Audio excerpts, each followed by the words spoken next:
Aku dipaksa nikah sama pria bisu, anak miliarder, demi ambisi bisnis ayahku. Tapi yang bikin aku syok bukan karena dia nggak bisa bicara, tapi karena ternyata dia bisa. Dan selama ini, dia diam bukan karena cacat, tapi karena masa lalu kelam yang melibatkan kematian ibunya dan seseorang yang masih ingin dia tetap bisu selamanya. Aku duduk di ruang tamu, tepat di depan ayah yang sedang sibuk menyesap kopi pahit kesukaannya. Suasana hening, tapi hatiku gaduh. Sejak tadi aku merasa ada yang nggak beres. Wajah ayah serius banget, matanya menatap tajam ke arahku. "Naila," katanya pelan tapi tegas, "kamu harus menikah." Aku kaget.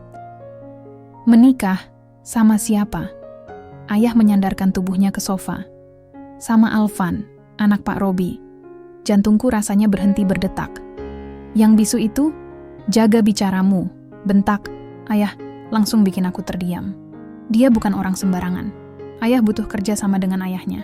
Dan pernikahan ini adalah cara terbaik buat menyelamatkan bisnis kita. Aku melongo. Gila. Beneran gila. Jadi aku harus nikah sama orang yang bahkan gak bisa ngomong demi urusan kerjaan ayah. Ini bukan cuma kerjaan. Ini masa depan. Keluarga kita, Naila. Ayah gak minta kamu jatuh cinta sama dia. Ayah cuma minta kamu jadi istrinya. Aku pengen marah, teriak, nangis. Tapi suaraku gak keluar. Yang ada cuma rasa kecewa, campur marah, campur bingung. Gimana bisa ayah sekejam? "Ini, aku anaknya, bukan pion di papan catur bisnisnya." 3 hari setelah percakapan absurd itu, aku dipaksa datang ke rumah keluarga Alvan buat makan malam. Aku dandan seadanya. Dress biru muda, riasan tipis, dan senyum palsu yang kupaksakan. Rumahnya gede banget, kayak istana. Tapi hati aku tetap kosong. Alvan duduk di ujung meja makan. Dia nggak bilang apa-apa, cuman menunduk sambil sesekali melihatku. Wajahnya tenang, tapi matanya entah kenapa terlihat sedih. Dia ganteng. Itu nggak bisa aku sangkal. Tinggi, kulitnya bersih, rahangnya tegas. Tapi dia bisu. Dan aku belum siap. Pak Robi, ayahnya Alvan, menyambutku dengan hangat. Ibu Alvan sudah lama meninggal. Kata orang-orang, Alvan berubah sejak saat itu. Jadi pendiam, tertutup, dan mulai menjauh dari orang lain. "Kamu pasti Naila, ya?" sapa Pak Robi ramah. Aku mengangguk sopan. "Iya, Om. Terima kasih sudah mengundang. Panggil aja Papa kalau kamu udah resmi jadi istri Alvan nanti," katanya sambil tertawa kecil. Aku ikut tertawa, tapi hambar. Di sepanjang makan malam aku cuma bisa curi-curi pandang ke Alvan. Dia nggak banyak gerak. Kalau ingin bilang sesuatu, dia tulis di ponselnya dan kasih ke papanya. Bahkan waktu Pak Robi tanya pendapat Alvan tentang aku, dia cuma nulis, "Cantik, aku nahan napas." Bukannya senang, aku malah makin canggung. Hari itu datang lebih cepat dari yang kukira. Seminggu setelah makan malam, aku dipaksa mengenakan gaun putih dan berdiri di pelaminan bersama pria yang belum pernah benar-benar aku kenal. Semua orang tersenyum. Tamu-tamu undangan datang dengan baju mewah, bunga-bunga bertebaran di mana-mana, makanan mahal disajikan sepanjang meja. Tapi hatiku tetap kosong. Saat ijab kabul, aku cuma bisa menunduk. Tangan Alvan menggenggam tanganku, hangat tapi asing. Dia menatapku. Matanya teduh, tapi aku belum bisa baca isinya. Dia senyum kecil. Aku balas senyum, tapi lebih sebagai formalitas.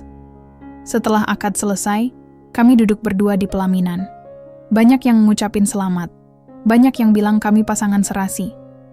Tapi aku cuma pengen cepat-cepat pulang, masuk kamar, dan pura-pura ini semua cuma mimpi buruk. Malam itu, di kamar baru kami yang luas dan mewah, aku duduk di pojok kasur. Alvan duduk di sofa, masih pakai jas pengantin. Dia buka ponselnya, nulis sesuatu, lalu ngasih ke aku. "Terima kasih sudah menikah denganku. Maaf kalau kamu nggak bahagia."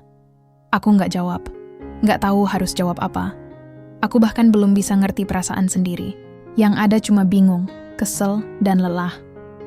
Hari-hari setelah pernikahan kami terasa aneh. Kami tinggal di rumah besar milik keluarganya. Ada asisten rumah tangga, ada sopir, semua fasilitas lengkap. Tapi aku merasa seperti tinggal di penjara emas. Alvan tetap sama, diam, tenang, dan terlalu sopan. Dia nggak pernah sentuh aku. Nggak maksa, nggak agresif, bahkan cenderung jaga jarak. Setiap komunikasi cuma lewat tulisan. Kadang dia nitip pesan lewat ART, kadang tinggalin catatan kecil di meja makan. Awalnya aku pikir itu cuma karena dia bisu. Tapi semakin hari, aku merasa dia menyembunyikan sesuatu. Ada hal yang enggak dia ceritakan. Matanya sering terlihat sendu, kayak nyimpan luka yang dalam. Tapi dia enggak pernah cerita. Dan aku mulai capek. Capek pura-pura baik-baik aja. Capek terus senyum di depan orang lain, padahal dalam hati rasanya pengen kabur.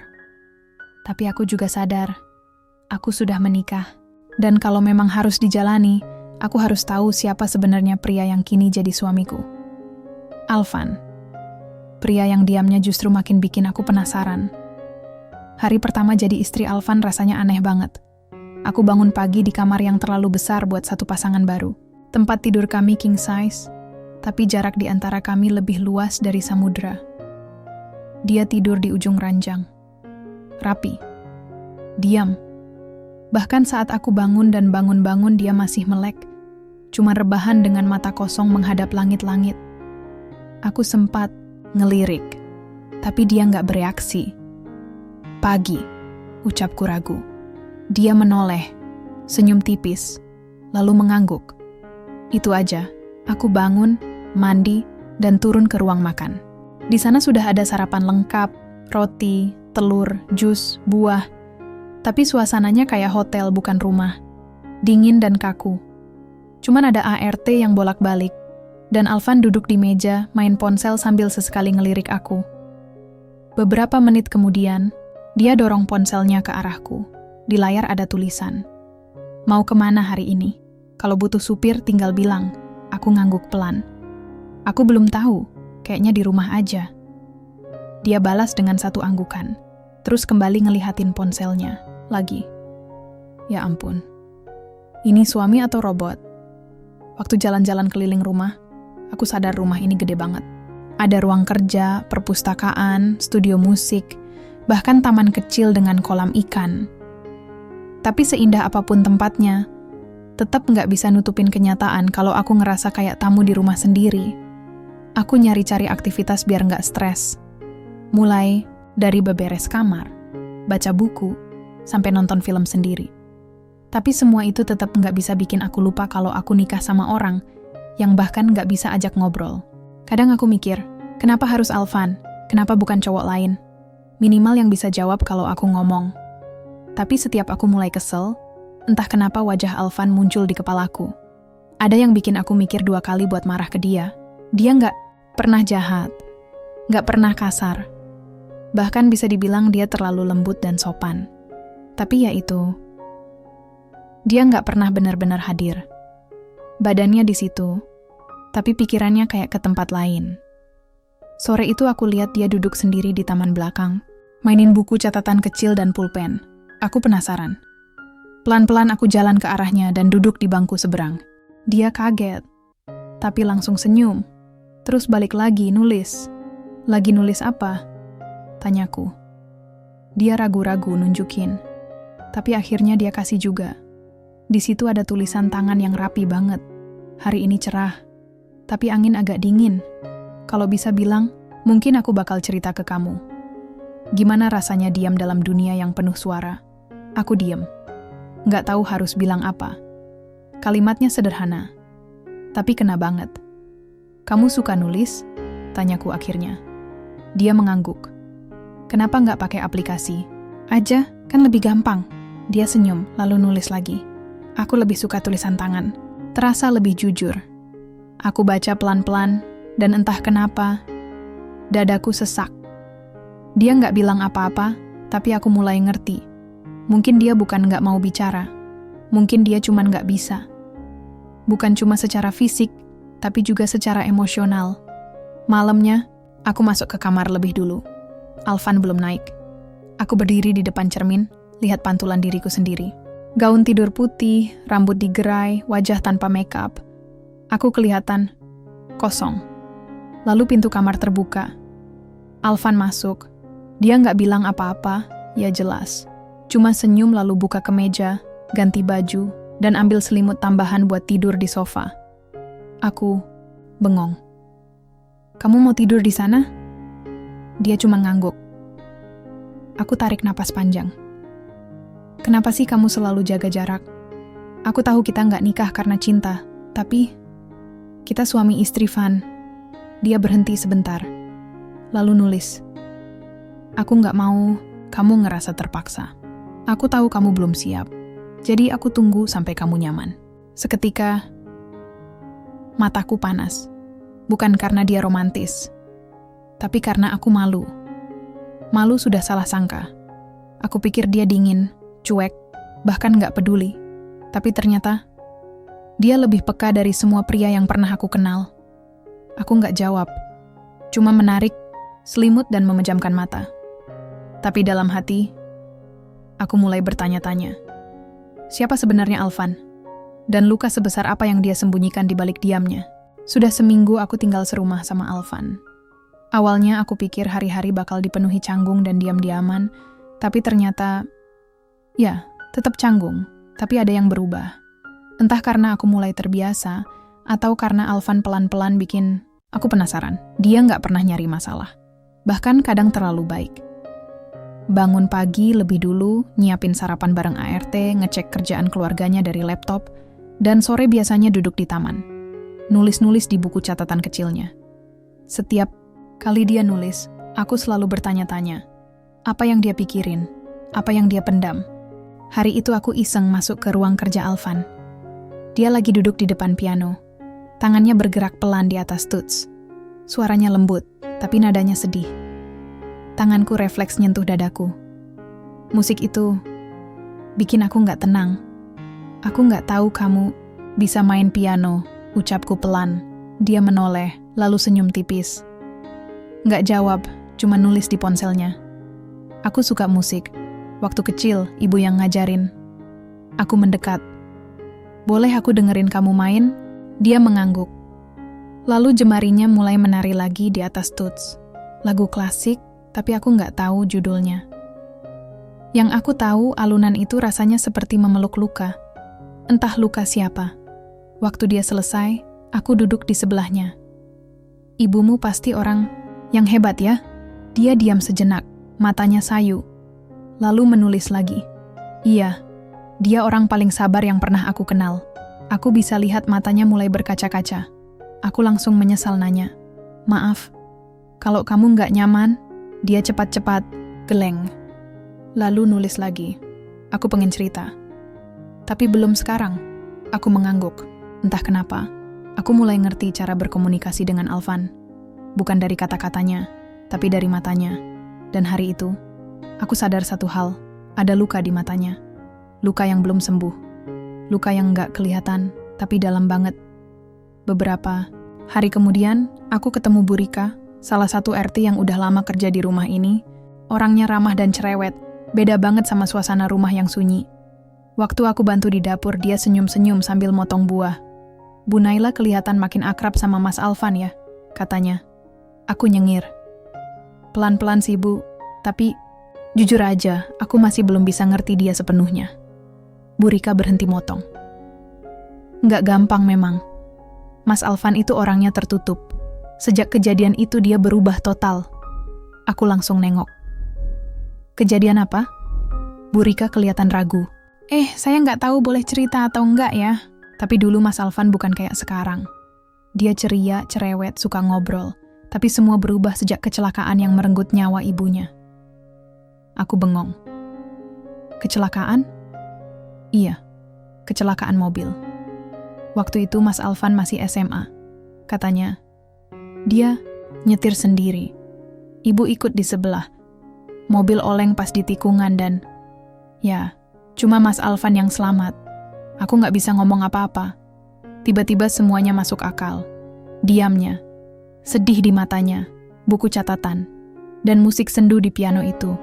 Tapi, dia jadi bisu karena trauma? Tanyaku pelan. Bu Rika mengangguk pelan. Begitu katanya. Secara medis sih katanya pita suaranya nggak rusak. Tapi sejak hari itu, dia nggak pernah ngomong lagi.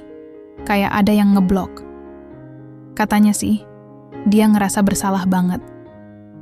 Dadaku rasanya berat.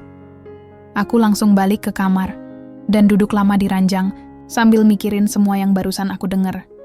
Jadi itu alasannya? Dia bukan terlahir bisu. Dia cuman memilih diam.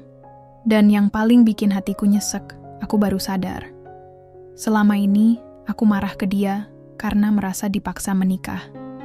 Tapi aku lupa. Mungkin dia juga nggak minta ini semua. Mungkin dia juga terjebak dalam situasi yang sama buruknya denganku. Malamnya, aku duduk di pinggir ranjang, nunggu Alvan masuk. Begitu dia datang, aku langsung berdiri. Aku tahu soal ibumu. Ucapku pelan, dia berhenti. Wajahnya langsung tegang. Tangannya gemetar sedikit. Aku minta maaf. Aku nggak bermaksud cari tahu. Tapi aku ketemu Bu Rika di dapur, dan dia cerita soal kecelakaan itu. Alvan masih diam, tapi aku tahu dia dengerin. Aku ngerti sekarang, kenapa kamu selalu terlihat sedih. Kenapa kamu milih diam. Dan kenapa kamu nulis hal-hal yang bikin aku ngerasa bersalah. Dia akhirnya mendekat, pelan, lalu menulis di ponselnya. Aku takut kalau aku ngomong, semuanya balik lagi. Aku takut suara aku cuma bawa kesedihan. Aku ambil ponselnya, lalu pegang tangannya. Kamu tahu, Van, aku juga takut. Tapi aku janji, aku nggak akan ninggalin kamu. Kalau kamu butuh waktu, aku akan tunggu. Dia terdiam. Matanya merah, tapi dia tahan air matanya. Dan untuk pertama kalinya, dia menyentuh pipiku. Lembut, hangat. Seolah bilang terima kasih, tanpa suara. Dan untuk pertama kalinya juga, aku merasa bahwa mungkin aku dan dia bisa jadi lebih dari sekadar pasangan yang dijodohkan. Kami bisa sembuh, bareng-bareng. Hubunganku dan Alvan mulai berubah. Nggak langsung drastis, tapi cukup bikin aku ngerasa lebih nyaman. Setiap pagi, dia mulai nyiapin teh buatku. Dan kami duduk bareng di balkon, ngelihat matahari pelan-pelan naik. Kadang dia nulis sesuatu lucu di kertas, kadang cuma senyum sambil nunjukin playlist lagu di ponselnya. Anehnya, aku nggak butuh suara buat ngerti dia. Gesturnya cukup. Tatapannya, senyumannya, bahkan caranya jalan pun bisa ngasih tanda kalau dia lagi senang atau enggak. Tapi tentu aja, hidup nggak pernah sesederhana itu. Hari itu, aku diajak makan malam sama papa di restoran mahal langganannya. Katanya mau diskusi soal kerja sama bisnis baru. Aku pikir, mungkin papa akhirnya mau ngajak aku ikut andil di perusahaan. Tapi ternyata bukan itu. Naila, papa berkata, sambil ngaduk wine-nya, kamu harus mulai jaga image keluarga. Suami kamu memang anak miliarder. Tapi kamu juga harus paham. Dia bukan cowok biasa. Aku narik alis. Maksudnya, Alvan itu, ada masa lalu yang harus kamu perhatikan. Jangan sampai kamu terlalu terlibat dan malah ke bawah. Wajah papa, serius banget. Aku nyengir kecut. Papa maksudnya apa sih? Aku udah nikah sama dia. Masa sekarang papa baru ngomong kayak gini? Papa mendesah. Waktu itu papa butuh investornya, kamu tahu sendiri. Tapi kamu juga harus tahu, keluarga Alvan punya sisi gelap. Termasuk soal kematian ibunya. Aku terdiam, jangan gampang percaya. Kamu itu terlalu cepat luluh, lanjutnya. Aku menahan emosi. Papa nggak tahu apa-apa soal Alvan. Dia mungkin nggak sempurna, tapi dia nggak pernah jahat. Papa tertawa kecil, getir. Kamu pikir semua itu cuma kecelakaan biasa? Kadang yang kelihatan polos justru yang paling berbahaya. Pulang dari restoran, pikiranku kacau. Aku tahu Alvan punya trauma. Tapi, benarkah semua itu semurni yang dia tunjukkan? Apa benar dia cuma korban? Atau ada sisi lain yang selama ini dia sembunyikan? Aku kembali ke rumah dan nemuin Alvan di ruang musik. Dia lagi main gitar kali ini. Lembut, pelan, tapi nadanya beda. Ada sesuatu di sana. Sesuatu yang terdengar seperti keresahan. Van, aku duduk di sebelahnya. Boleh tanya sesuatu? Dia Berhenti main gitar, menoleh, siap mendengar. Aku pengen tahu soal ibumu. Tentang malam itu, kecelakaannya. Dia terlihat kaget, tangannya langsung mengepal. Aku nggak maksud nyudutkan, tapi aku dengar dari papa. Katanya kecelakaan itu bukan cuma kecelakaan biasa. Wajah Alvan langsung berubah, pucat, matanya kosong. Dia bangkit dari kursi, jalan ke arah jendela, dan berdiri membelakangi aku. Lalu dia nulis di ponsel. Aku belum siap cerita semuanya. Tapi percayalah, aku nggak pernah berniat membunuh ibuku. Aku ikut berdiri. Aku nggak bilang, kamu membunuh dia. Dia balik badan, dan matanya tajam. Seolah bilang, tapi semua orang pernah menuduhku begitu. Aku mendekat dan menyentuh lengannya. Aku percaya kamu, Van. Tapi aku juga manusia. Aku butuh tahu kebenaran, supaya aku nggak terus-terusan berperang sama pikiran sendiri. Dia menatapku lama. Lalu perlahan dia mengangguk. Tapi belum sekarang. Katanya lewat tulisan. Nanti, saat dia udah kuat. Dan malam itu, untuk pertama kalinya, dia duduk di ranjang yang sama denganku. Nggak ada pelukan, nggak ada ciuman. Cuma duduk berdua, sama-sama diam. Tapi buatku, itu udah lebih dari cukup. Besoknya, badai kecil datang. Seorang wanita datang ke rumah. Ngaku teman lama Alvan. Namanya Sela. Cantik, tinggi, dan kelihatan banget percaya diri.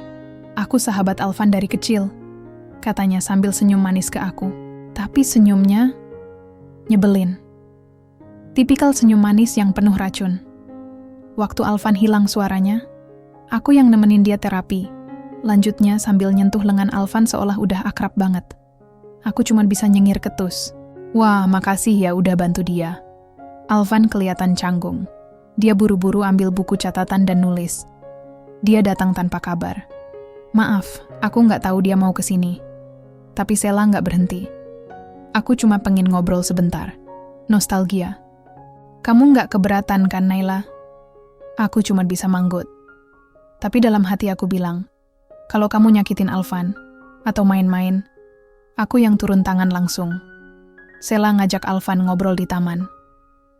Aku nggak ikut. Tapi dari jendela lantai 2, aku lihat mereka ketawa-tawa.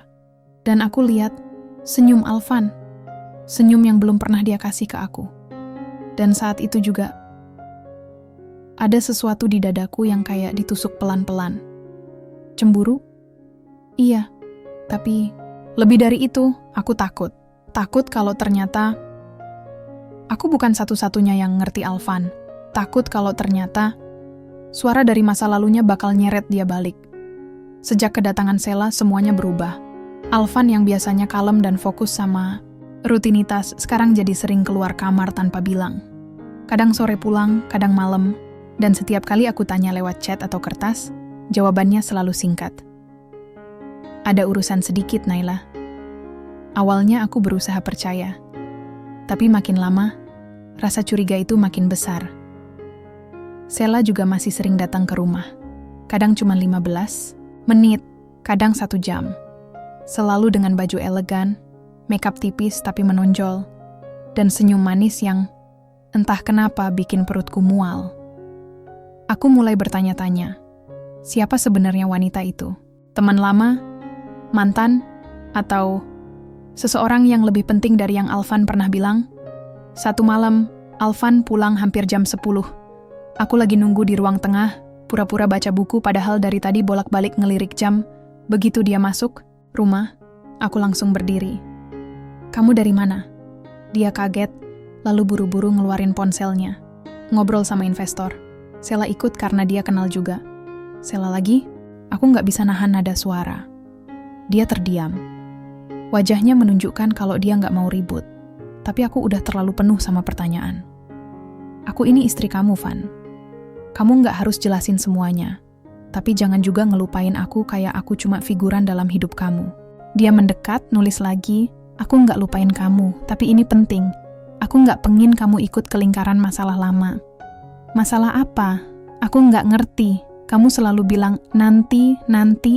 Tapi kapan? Sampai aku harus ngeraba-raba sendiri. Dan tebak-tebak kamu siapa? Dia menunduk. Tangannya nulis pelan. Aku takut kamu pergi kalau tahu semuanya. Aku tercekat. Mungkin aku bakal kaget. Tapi lebih baik aku tahu dan terluka daripada terus nebak dan tersiksa. Dia nggak jawab. Hanya menatapku, lama, lalu pergi ke kamarnya. Aku berdiri di ruang tengah sendirian. Dan untuk pertama kalinya, aku menangis karena lelaki yang sama sekali nggak pernah menyakitiku secara langsung. Tapi luka dari diamnya lebih dalam dari kata-kata. Besok paginya, aku mutusin buat nyari tahu sendiri. Aku minta tolong ke Reza, teman lama SMA aku yang sekarang kerja di bidang hukum dan investigasi. Reza, aku minta bantuan. Aku pengen tahu latar belakang kecelakaan yang dulu dialami Alvan. Reza agak kaget. Itu, kamu serius, Nay? Itu kasus udah ditutup bertahun-tahun lalu. Aku tahu, tapi aku pengen lihat arsip atau berita lamanya. Aku pengen tahu versi resminya. Bukan gosip, bukan cerita setengah. Reza akhirnya setuju bantu. Beberapa hari kemudian, dia kirim beberapa dokumen dan link berita. Aku baca semuanya satu persatu. Tangan gemetar. Dada sesak. Kecelakaan tunggal yang merenggut nyawa istri pengusaha Rahman. Alvan, sang anak, mengendarai mobil dalam keadaan tidak stabil secara emosional setelah pertengkaran hebat dengan ibunya. Tidak ditemukan unsur sabotase, namun ada dugaan kelalaian. Pasca kejadian, Alvan mengalami trauma berat dan kehilangan fungsi bicara meski kondisi fisiknya baik. Aku menutup laptop pelan. Jadi benar, Alvan yang menyetir. Dan katanya, dia dan ibunya habis bertengkar. Aku nggak tahu harus percaya bagian mana. Tapi yang pasti, sekarang aku mulai takut. Takut kalau ternyata aku mencintai seseorang yang belum selesai dengan masa lalunya. Takut kalau luka di dalam dirinya lebih dalam dari yang aku duga. Malam itu, Alvan datang ke kamarku. Wajahnya lelah. Dia duduk di ujung ranjang, lalu mengulurkan secarik kertas. Aku buka. Tulisan tangannya rapi. Besok aku akan cerita semuanya. Tapi tolong, jangan langsung menilai. Aku memandang wajahnya yang redup. Untuk pertama kalinya, aku lihat pria itu bukan sebagai anak miliarder yang dipaksa jadi suamiku, tapi sebagai laki-laki yang hidup dengan rasa bersalah setiap hari. Dan malam itu, aku nggak bisa tidur, karena aku tahu besok adalah hari di mana semuanya bisa berubah. Pagi ini aku nggak semangat bangun. Mataku bengkak karena semalaman nggak bisa tidur. Pikiran terus muter, antara penasaran, takut, dan deg-degan nunggu Alvan buka suara. Walaupun bukan dengan suara, tapi lewat ceritanya. Aku turun ke ruang makan, dan di sana Alvan udah duduk rapi.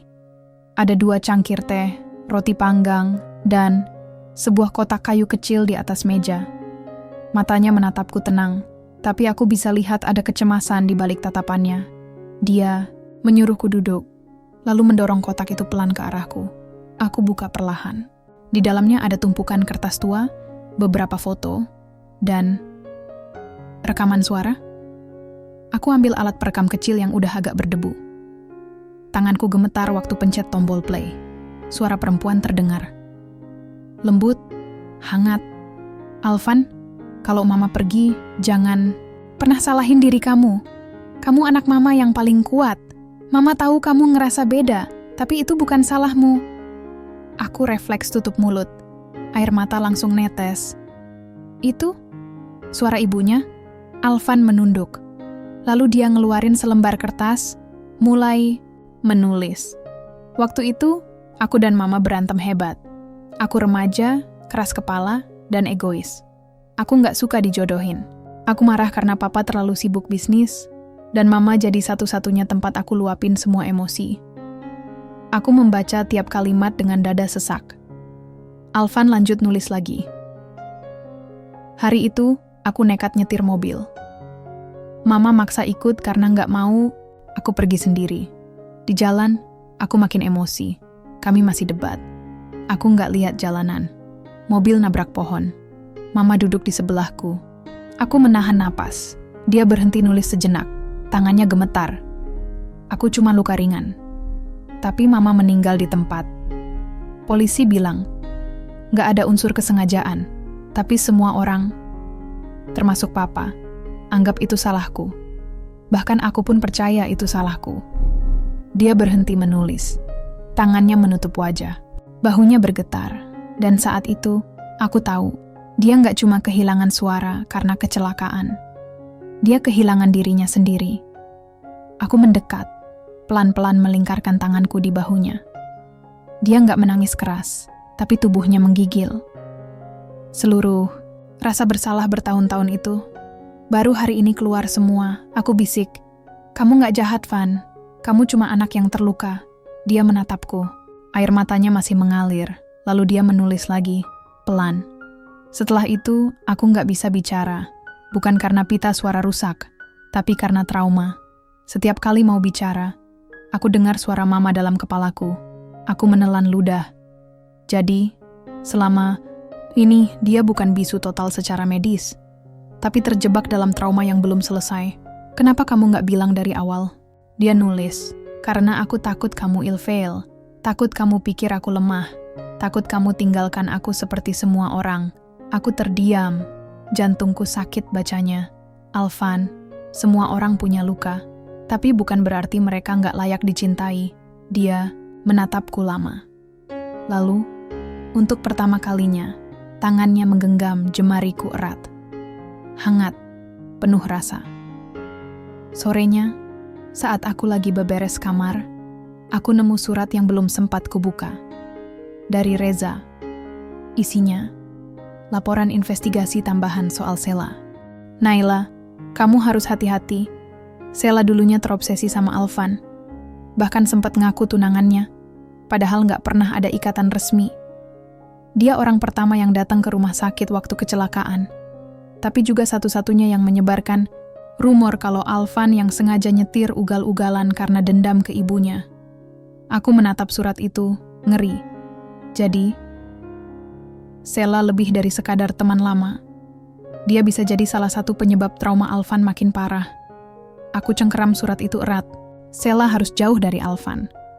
Aku gak bisa biarin dia rusak hati suamiku lagi. Malamnya, aku duduk di teras bareng Alvan. Dia menulis satu kalimat pendek. "Terima kasih, karena masih di sini." Aku senyum, walau masih banyak yang menggantung.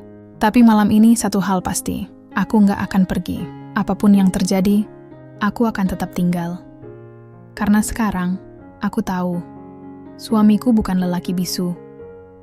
Dia hanya seseorang yang terlalu lama memendam luka, dan akhirnya mulai belajar untuk bersuara lagi.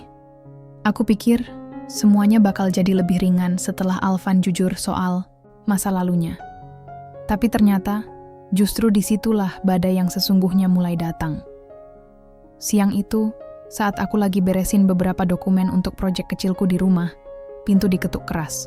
Pas aku buka, perempuan itu berdiri di sana, Sela. Lagi-lagi dengan gaya elegan yang selalu mencolok.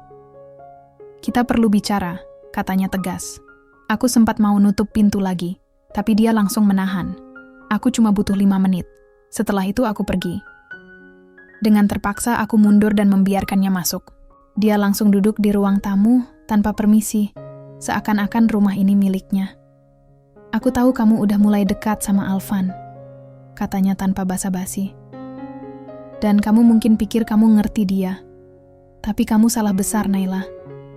Aku menatapnya tajam. "Kamu tahu apa tentang dia, selain masa lalu yang terus kamu bisikkan ke semua orang?" Dia menyeringai. "Aku tahu semuanya. Aku ada saat dia hancur. Aku satu-satunya yang ngerti dia saat semua orang ninggalin dia." Aku tertawa kecil, sinis. "Dan kamu juga satu-satunya orang yang nyebarin gosip soal dia yang membunuh ibunya sendiri, kan?" Wajah Sela berubah. Tegangnya mulai kelihatan.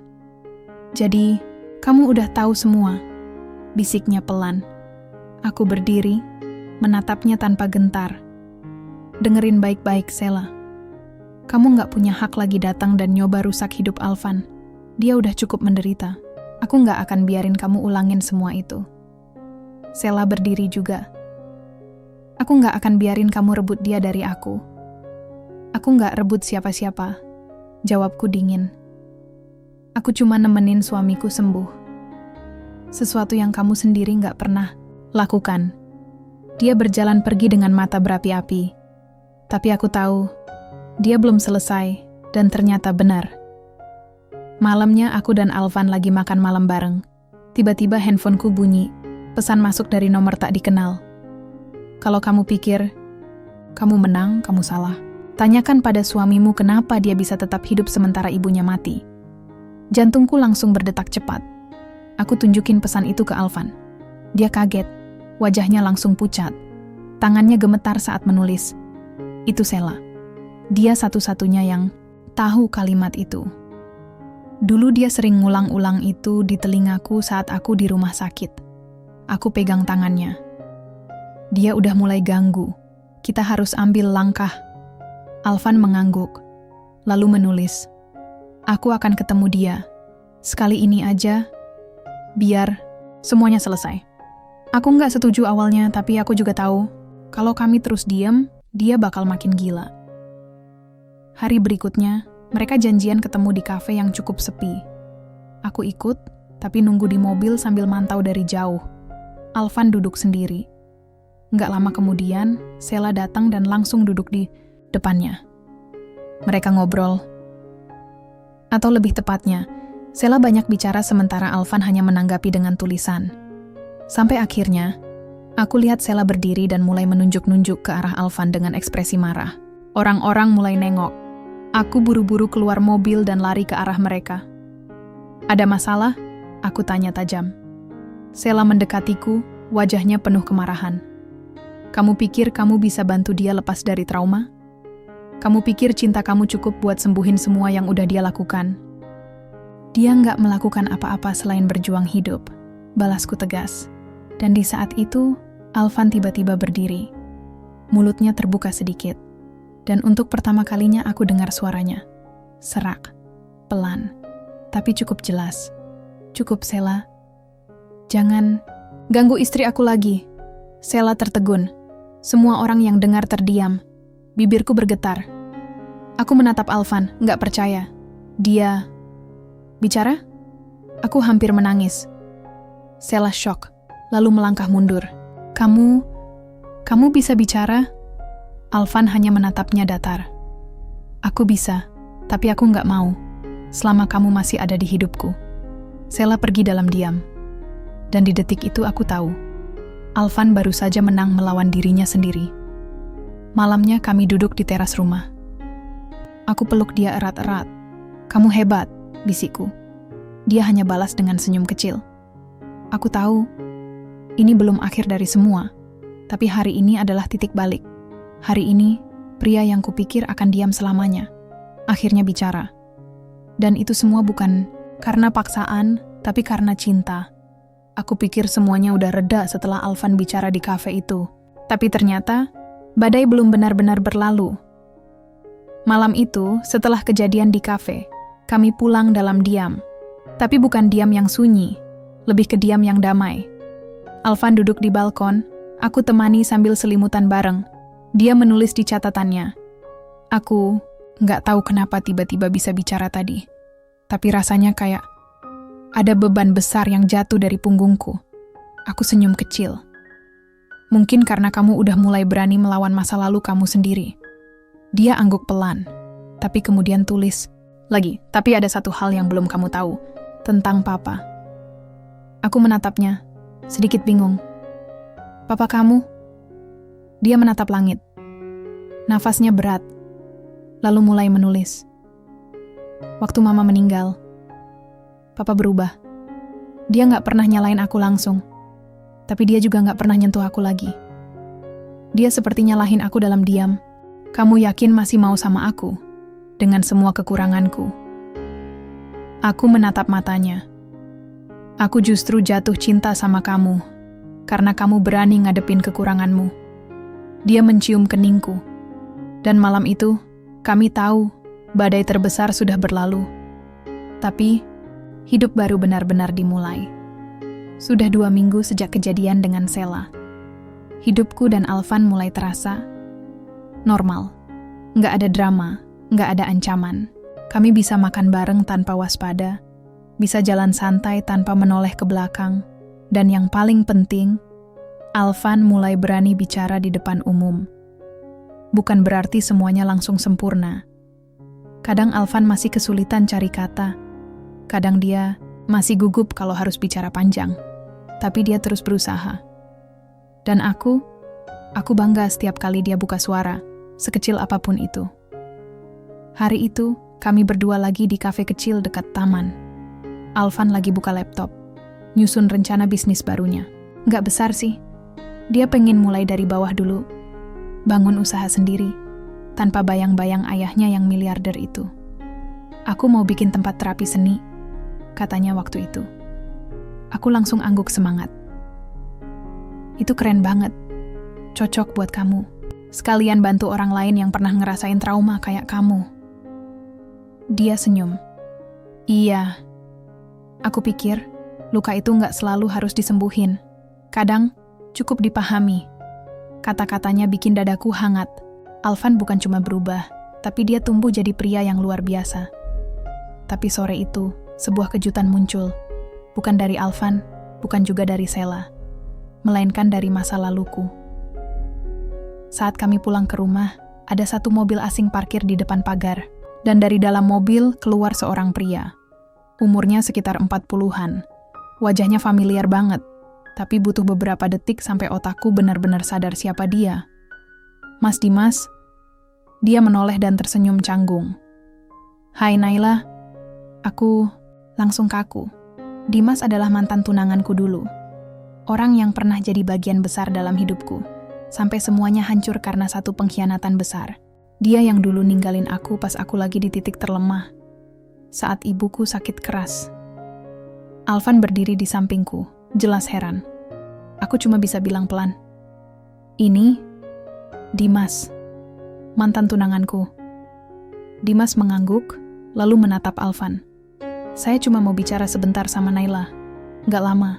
Aku lihat wajah Alvan. Dia kelihatan tenang, tapi aku tahu dia gak suka ini. Kalau kamu gak keberatan, aku pengen tahu kenapa kamu kesini sekarang. Kataku sambil melipat tangan. Dimas menghela napas. Aku dengar kamu menikah, dan aku tahu aku gak pantas muncul lagi. Tapi, aku pengen minta maaf. Aku diam. Mataku gak lepas dari dia. Waktu itu aku pengecut, Nay. Aku ninggalin kamu pas kamu butuh. Aku takut. Ibuku gak setuju kita nikah. Dan aku gak cukup berani buat lawan mereka. Aku masih diam. Gak ada kata-kata yang bisa langsung nguatin hatiku saat itu. Luka itu udah lama aku pendam, tapi tetap perih kalau diungkit. Aku gak minta kita balikan. Aku cuma pengen kamu tahu. Aku nyesel. Aku tarik napas dalam. Lalu aku tatap dia. Dimas, aku udah maafin kamu dari lama. Tapi bukan karena kamu minta, tapi karena aku butuh sembuh. Sekarang hidupku udah jalan lagi. Aku bahagia, dan aku harap kamu juga begitu. Dia terdiam sejenak, lalu mengangguk. Aku senang kamu bahagia, katanya akhirnya.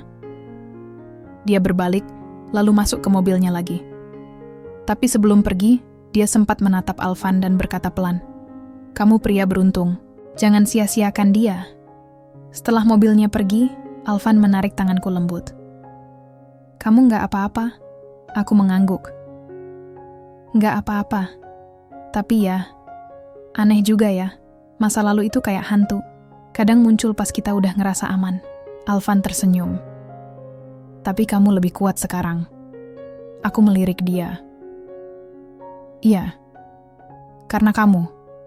Dan untuk pertama kalinya aku ngerasa semua luka, semua air mata, semua ketakutan nggak sia-sia. Karena aku nggak sendiri lagi. Tapi satu hal masih mengganjal di benakku. Kenapa Dimas bisa tahu aku tinggal di sini? Dan siapa yang memberitahunya? Satu nama terlintas di pikiranku. Sela. Beberapa hari setelah kedatangan Dimas, semuanya mulai terasa ganjil. Ponselku tiba-tiba penuh pesan tidak dikenal. Nomorku entah kenapa tersebar. Ada yang ngatain aku pelakor, Ada yang bilang aku hancurin hidup orang. Ada yang malah ngirim foto-foto lama waktu aku dan Dimas masih tunangan. Semua itu bikin aku gelisah. Alvan lihat gelagatku mulai berubah. Dia langsung tahu ada yang enggak beres. "Kamu dihubungin orang-orang aneh lagi?" tanyanya suatu malam. Aku angguk. "Iya." Dan kayaknya semua ini bukan kebetulan. Alvan gak banyak omong. Dia langsung buka laptop dan mulai lacak siapa yang bisa nyebarin semua itu. Dan seperti dugaanku, semua jejak digitalnya kembali ke satu nama. Sela, dan bukan cuman itu. Ternyata, Sela bukan sekadar mantan pacar Alvan. Dia juga sepupu jauhnya. Ibunya pernah jadi pengasuh Alvan waktu kecil, dan selama bertahun-tahun, Sela merasa memiliki Alvan. Makanya waktu tahu Alvan dijodohkan sama aku, dia ngamuk. Tapi itu belum semua. Satu file yang dikirim Alvan ke emailku bikin aku lemas. Sebuah rekaman suara. Kalau dia bisa sembuh, aku bisa hancur. Karena satu-satunya cara aku bisa bikin dia tetap butuh aku, ya, dengan bikin dia terus trauma. Kalau dia mulai bicara, aku selesai. Jadi, sebelum dia sembuh total, aku harus pastikan dia nggak bisa ninggalin aku. Suaranya jelas. "Sela." Aku langsung duduk lemas di sofa. Tanganku dingin. Jadi selama ini, bukan cuma cemburu. Sela memang sengaja menahan kesembuhan Alvan. Dengan cara yang kejam, Alvan duduk di sampingku. Dia pegang tanganku erat. "Aku tahu kamu mungkin ngerasa bersalah karena aku pernah percaya dia," bisiknya. "Tapi sekarang aku cuma percaya satu orang." Aku menatapnya. "Siapa?" "Kamu." Besoknya, kami berdua pergi ke rumah Sela. Tapi bukan buat marah-marah. Kami cuma pengen kasih peringatan terakhir. Sela sempat nggak buka pintu, tapi pas Alvan tunjukkan foto tangannya sedang memegang rekaman itu, dia langsung muncul. Wajahnya masih cantik seperti biasa, tapi matanya penuh kepanikan. "Apa maumu?" tanya Alvan pelan. Sela ketawa kecil. "Kamu pikir semua orang bakal percaya kamu sekarang?" Aku maju satu langkah. "Kamu benar. Mungkin orang luar nggak akan langsung percaya, tapi kita punya bukti. Dan yang paling penting, kita nggak takut lagi." Sela masih coba bersikap tenang, tapi dia tahu dia kalah. Dan untuk pertama kalinya dia nggak bicara apa-apa. Hanya menatap kami dengan mata penuh dendam. Kami pergi dari rumahnya dengan tenang, dan setelah itu, semuanya mulai berubah. Nama kami dibersihkan. Akunku kembali normal. Nomorku aman. Dan Alvan, dia dapat surat dari yayasan yang fokus pada kesehatan, mental. Mereka mau bantu dan danai tempat terapi seni yang dia rencanakan. Satu persatu, luka itu mulai sembuh. Tapi malam itu, saat kami duduk berdua di balkon, ada satu hal yang masih menggangguku. "Van," kataku pelan, "kalau aku nggak pernah masuk ke hidupmu, kamu kira kamu bisa sembuh sendiri?" Dia diam sejenak, lalu jawab jujur, "Mungkin butuh waktu lebih lama. Tapi kehadiran kamu bikin aku tahu rasanya diperjuangkan. Dan itu yang aku butuh." Aku tersenyum. Dan air mataku jatuh pelan, bukan karena sedih, tapi karena bersyukur. Alvan bukan pria sempurna. Aku juga bukan wanita tanpa luka, tapi kami saling sembuhkan. Setahun berlalu sejak semua kekacauan itu berakhir. Hidup kami jauh lebih tenang. Damai. Gak ada drama. Gak ada dendam. Dan yang paling penting, Alvan udah berubah total. Bukan berarti dia jadi pria yang sempurna, tapi dia jadi sosok yang sepenuhnya hidup. Sekarang, dia bukan lagi anak miliarder yang bisu karena trauma. Dia adalah Alvan Ramadan, pendiri Langkah Baru, sebuah pusat terapi seni dan suara untuk orang-orang yang pernah mengalami trauma. Tempat itu nggak megah, tapi hangat, nyaman, dan penuh cinta. Dindingnya dipenuhi lukisan dari para penyintas. Ada yang melukis tangan menggenggam cahaya. Ada juga yang menggambar hujan yang berubah jadi pelangi. Kami membangun semuanya dari nol. Tapi kami bangun bareng. Setiap langkah, kami tempuh bareng. Aku jadi manajer kecil-kecilan di sana, ngatur kegiatan, nulis konten, bahkan kadang ikut jadi tempat curhat pengunjung. aku seneng. Karena akhirnya, aku nggak cuma hidup buat nurutin rencana ayahku dulu. Sekarang, aku hidup buat bantu orang lain. Alvan juga udah mulai sering ngomong di depan umum. Awalnya cuma beberapa kata, lalu satu kalimat, lalu satu cerita. Sekarang, dia bisa jadi pembicara utama di seminar penyintas trauma. Dan setiap kali dia buka suara, semua orang diam. Bukan karena suaranya nyaring, tapi karena mereka tahu butuh keberanian besar buat bicara setelah sekian lama diam. Hari itu, kami lagi berdua di ruang terapi. Anak-anak remaja yang ikut kelas lukis mulai pamit satu-satu. Setelah semua pulang, aku duduk di lantai, buka buku catatanku. Isinya penuh coretan, rencana program, dan ide-ide acak.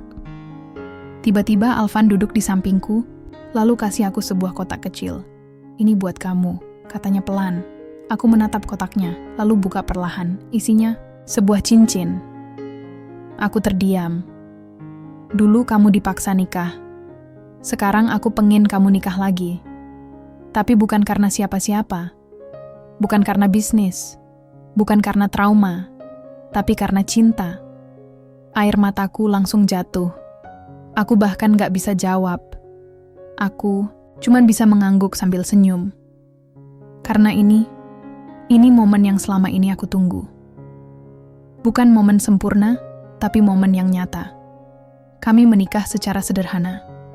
Di taman belakang tempat terapi kami, disaksikan anak-anak yang dulu kami bantu, orang-orang yang sekarang udah bisa tersenyum lagi, dan beberapa sahabat baru yang kami temui di sepanjang perjalanan.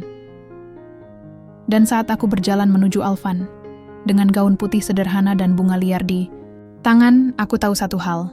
Cinta bukan soal sempurna, tapi soal keberanian untuk bertahan, sembuh, dan memilih satu sama lain. Setiap hari. Beberapa bulan setelah pernikahan, kami dapat sebuah surat dari seorang anak remaja yang pernah ikut kelas kami. Kak Naila dan Kak Alvan, makasih karena udah bikin tempat kayak langkah baru. Dulu aku pengen mati, tapi sekarang aku pengen hidup. Aku pengen jadi kayak kalian, yang walau pernah jatuh, tapi tetap bangun dan jalan lagi. Aku peluk surat itu erat-erat, karena ternyata luka kami dulu, yang dulu kami kira akhir segalanya, sekarang justru jadi awal untuk menyelamatkan orang lain. Dan setiap kali aku lihat wajah Alvan, yang dulu diam, kini bisa tertawa bebas, aku tahu, cinta yang datang setelah luka adalah cinta yang paling kuat.